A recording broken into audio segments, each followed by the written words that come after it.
Hello! Boy, it's been a bit since I've recorded one of these. I'll be transparent, I'm taking a break from doing live streams. I also am not doing shorts anymore. A good chunk of why I'm not doing shorts is because a little peek behind the curtain here on the tech side of things. So I've been in the process of dumbing down my phone, which means turning off certain Google applications, including YouTube, and at least disabling them. First of all, it's been doing wonders for my battery life by disabling a lot of those Google apps, so make of that what you will. The other thing is now Google has no idea how to tailor ads to me because I've been disabling a lot of Google stuff on my phone. Make of that what you will. So yeah, I've been dumbing down my phone, which means disabling YouTube on my phone. Now, I still have access to YouTube on my laptop and on my smart TV. I don't turn it on my smart TV anymore because that has ads. If I play YouTube on my laptop, I do it on Firefox because Firefox has an extension called Unhook. Highly recommend that if you use Firefox as your browser, install Unhook. It basically gives you all of the features of premium without having to pay for premium. So it turns off ads. It helps you skip sponsor segments. It enables you to turn the comments section off, turn off live chats. It does a whole lot of stuff to really simplify the layout of YouTube and make it so that it's just watching videos, and that's it. The other thing that Unhook does is that when you type in youtube.com in your in the place where you type in the websites, you can type that in and Unhook will automatically redirect you to your subscription feed, so you don't even see the main page or the For You recommendations or any of that shit. It's great. Love it. Cannot sing the praises of Unhook enough. So, hot tip for y'all, if you use Firefox as your browser, get Unhook on there. Anyway, because of some of this behind the scenes stuff of like disabling YouTube on my phone, not using YouTube very much. Hello, Miss Tattle. She decided to come over and say hi. I don't know if the microphone picked up her howling. Do you want to say hi to the microphone? No? Well, she certainly doesn't seem to mind when I hold her, so. All right, we're putting you down. Anyway, so I've also not been recording shorts as a result, because I'm no longer backing up my videos on Google Drive or anything like that. I'm using Dropbox instead, which I have thoughts on, but that's for a different day.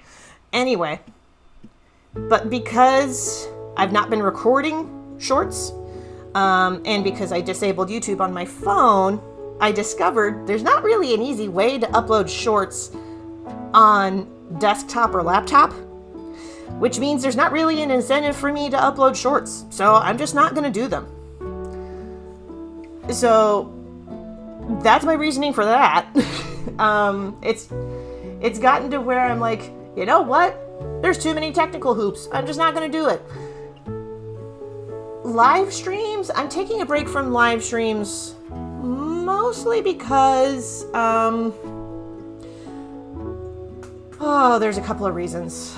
The big ones being the people who I want to hang out with on live streams. I'm already hanging out with them either on Ben's streams or they're on the Discord server that I facilitate. The Fantasyville Discord server. Now, the only way to get an invite for that is if you're on my email newsletter, and I keep it deliberately that way to try to like add another layer of difficulty so that it helps make sure that, you know, assholes and trolls don't get on the server. But yeah, most of the people who I would want to hang out with on a live stream are going to be in one of two places. Ben's live streams or my Discord server. So I've been doing more live streams on my Discord server. I actually had my first one last night. I'm going to be trying to make a regular habit of doing them Wednesday evenings, Eastern Standard Time. I don't know if I want to continue doing them on YouTube. Not because it's hard, like on the technical side of things, relatively easy for me to get onto YouTube and do a live stream. That part's not the hard part. But it does take a lot of energy to host a live stream, unless you're doing video games. The thing is, I'm not much of a video gamer. I'm more of a tabletop person. And that can be really hard to facilitate a live stream for unless you have the tech for it. And I'm not even talking like critical role levels of tech for it. I mean like just even having another webcam set up to angle down to watch the board or anything like that. Like, I don't have that. So it'd be more of a pain in the ass for me to try to set up a tabletop setup than anything else. That, and I really don't want to monetize my tabletop hobby. I want that to be a hobby, and I want that to be just for me. So, yeah, no, this actually segues into the other thing I wanted to talk about with this YouTube channel. So this YouTube channel, I'm going to keep it focused on like my art, giving you updates on what's going on behind the scenes in the studio and stuff like that. But when it comes to certain hobbies, like, I know I've done a video in the past where I was like crocheting or knitting and talking with the audience. I'm not going to be doing that in the future, probably. Because knitting and crochet, I want to keep that as a hobby for me. Tabletop, again, that's a hobby for me. I want to try to very clearly delineate what is a hobby and what's something that I would want to put up on YouTube, which part of the reason I want to do that is because in this day and age, there's a lot of incentive to try to monetize your hobbies, and I'm not really keen on that.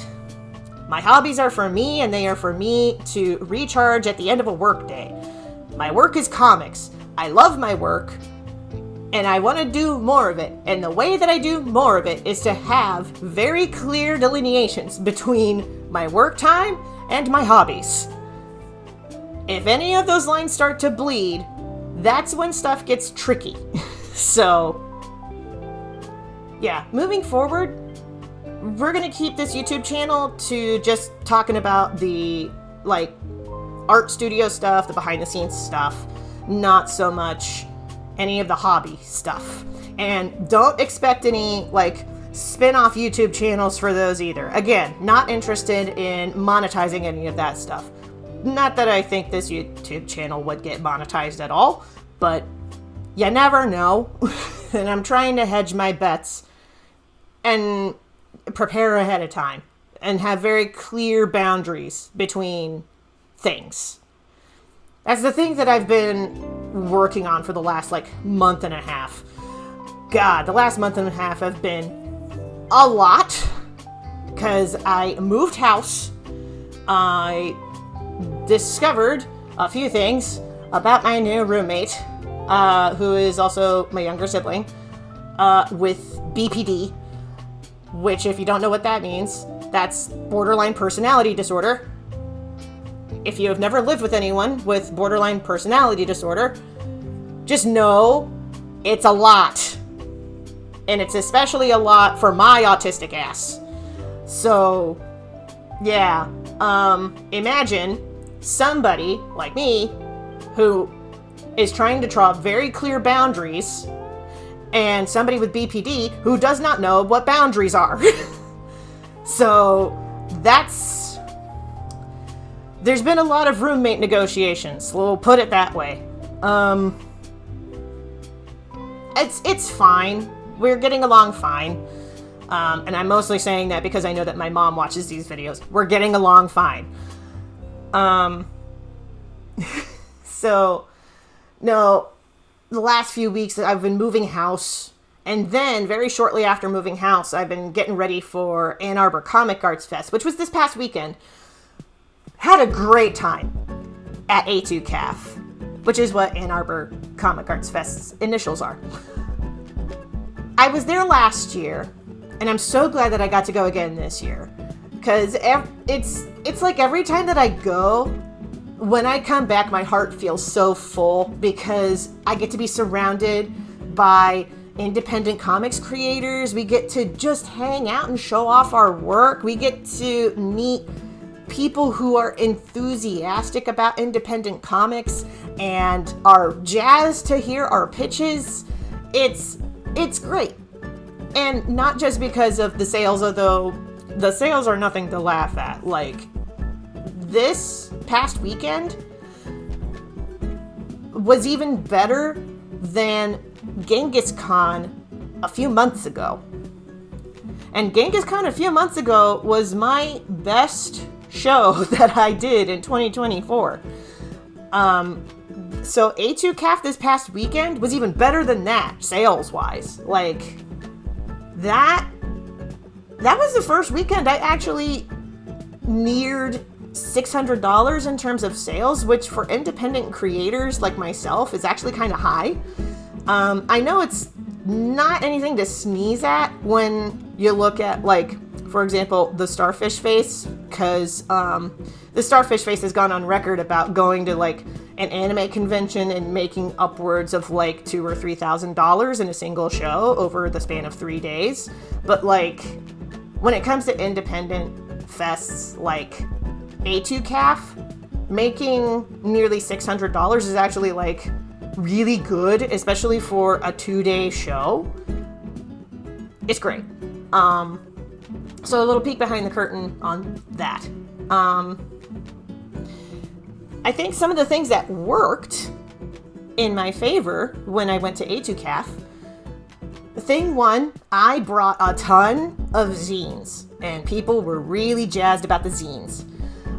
If you have no idea what a zine is, they're small, independently produced, like, they look like magazines, which is part of why they're called zines, because it's the shortened form of magazine. Zines can be whatever you want them to be. They can be mini comics. They can be, honestly, one of my favorite zines that I picked up was from Detroit Zine Fest. It was a zine about knitwear for kaiju. I love that zine so much. Yeah, zines can be whatever you want them to be. And they could be about whatever topic that you want. Like, I also remember another zine that I picked up at Detroit Zine Fest that was just one girl talking about niche dolls that were not Barbies that came out in the 90s. Let me tell you, some of those 90s dolls are freaking terrifying. But anyway, I'm going off topic here. But yeah, no.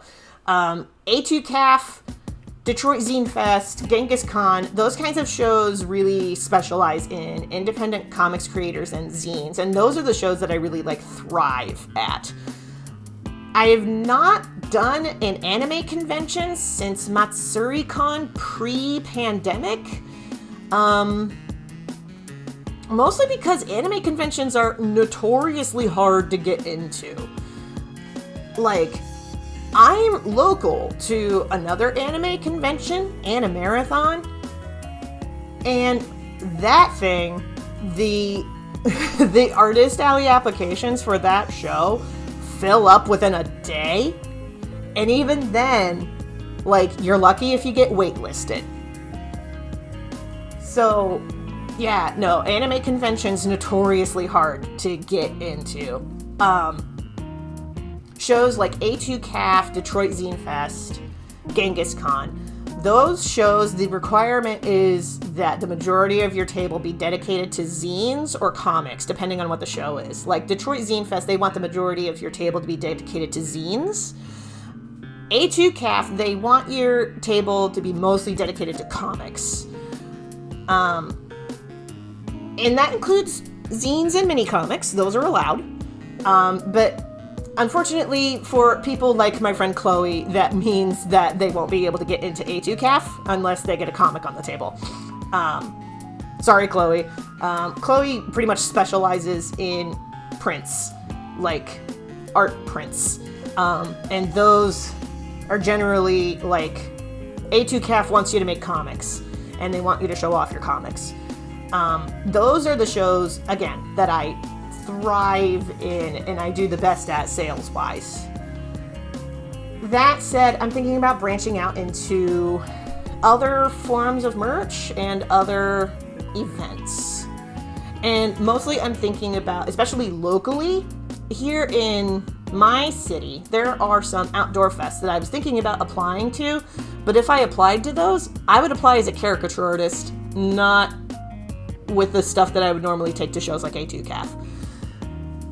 Because I think I would do better at outdoor shows if I offered caricatures, which I have experience in. That was actually the first job I ever did during and outside of college, was being a professional caricature artist. And I have that skill set still. So, that said, if I did go back into caricatures, I don't think that I would do it in the house style that I was trained in. I would do it in the kind of art that I use for my comics. Because I've been doing comics for the last, over a decade. Professionally since 2013, so that's like 12 years. Holy dang, I've been making comics for 12 years. Yeah. So that's where my thoughts are on that. The next show that I'm going to, if you're in the Toledo area, you can find me at the Toledo Comic Arts Fest, which is July 19th at the Toledo Main Branch Library in downtown. It's running from 10 a.m. to 4 p.m. They're also going to have like a quick draw event, which is where artists like kind of compete against each other in like a quick draw, see who can draw the fastest with prompts from the audience type competition. If my buddy Carlos is watching, it's not really like Super Art Fight, because Super Art Fight, the artists take on wrestling personas, but there is some element that's similar with these quick draw events. Which, by the way, for folks who have never seen a Super Art Fight show, if you ever make it to like an East Coast show, particularly to like AwesomeCon or any of those kinds of shows, more than likely you're going to come across Super Art Fight. But they also have a Twitch channel and I believe a YouTube channel. They're a lot of fun to watch. So shout out to Super Art Fight. Anyway, so that's where things have been. Things are finally settling down now that A2CAF is wrapped up and I've been moved into the new place. I could talk about the new place for a while, but we're not going to get into that right now because I see that it's about the 18-minute mark that I've been recording, and I don't want to take up too much of your time. That's where things are at right now. I'm hoping to make these videos more regularly, so, do the YouTube stuff. Anyway, yeah, that's all I've got for now. Keep an eye on my website, kelseydcrawford.com, for any new updates on other stuff, because there's going to be a lot that's coming down the pipeline, including the release of a new webcomic, An Ignorance of Romance.